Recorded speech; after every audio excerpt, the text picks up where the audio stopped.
It is Sunday, November the 30th. This is your national forecast. Can you believe we're just one day away from the first day of December? Well, ending off the month of November, we're looking at dry conditions for much of the country, with the exception of Ontario through Quebec and then tomorrow Atlantic Canada, as we watch for some snow on the way. We'll get there in a second, but first I want to show you your conditions across BC. Today I mentioned dry conditions seize the day because tomorrow we're looking at some rain on the way for parts of the lower mainland as well as the northwest coast. High elevation snow also possible to start off your work week. Now, when we head to the prairie provinces, high pressure in place, that means dry conditions, also sunny skies. So certainly enjoy that, but bundle up because the air is chilly. I'll show you how cold you're going to get in a second, but your next round of moisture would be this clipper that's making a move on Monday morning through northern Alberta. Then by Monday overnight, you'll expect some snow through central portions of Saskatchewan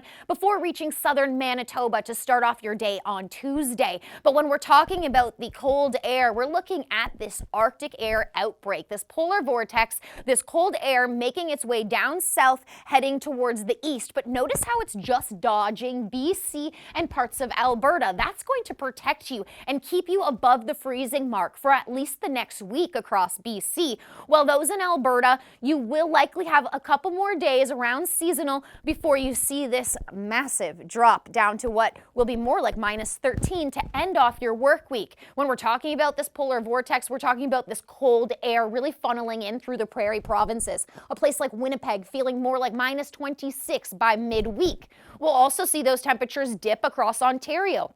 By midweek, a place like Ottawa will feel more like -17. Well, this is on the back end of the snow that we're experiencing across Ontario and Quebec. Now, here's a look at this. Through your Sunday morning, you'll probably wake up to some snow. By the afternoon, that shifts further east. It's mostly going to be a rain-snow mix across the shores of Lake Ontario as well as southwestern Ontario, but the roads could still become treacherous. Now, we'll start to see that snow pushing further east towards Montreal, Quebec, where a place like Mont-Tremblant will receive upwards of 15 centimeters of snow.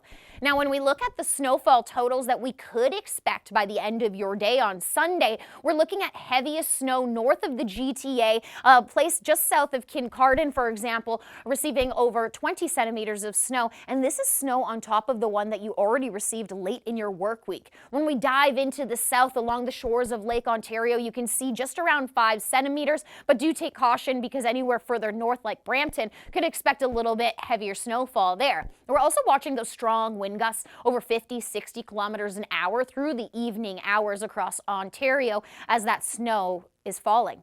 Meanwhile, in Atlantic Canada, gusty winds for your Monday. Today would be the better day to head out, considering you remain fairly dry for your Sunday. Cloud cover in place, but as we head through the evening, you'll start to see some rain pushing in across the Maritimes. That's going to create a soggy morning for you, for those in New Brunswick, as well as southern portions of Nova Scotia. As we head into your evening on Monday and throughout the day on Tuesday, you'll expect that widespread snowfall across Newfoundland and still lingering showers for those across Cape Breton Island. But the big motion picture is going to be this storm that we're monitoring by mid-work week. Now, there's two possible scenarios. One is a rain-snow mix. The other is heavy snowfall, which could be the first major snowfall of the season for those across parts of the Maritimes. You can see the different models here that we're tracking. So stay with us here at the Weather Network and download the Weather Network app so that you can stay up to date with your local forecast as these updates begin to come into our newsroom here.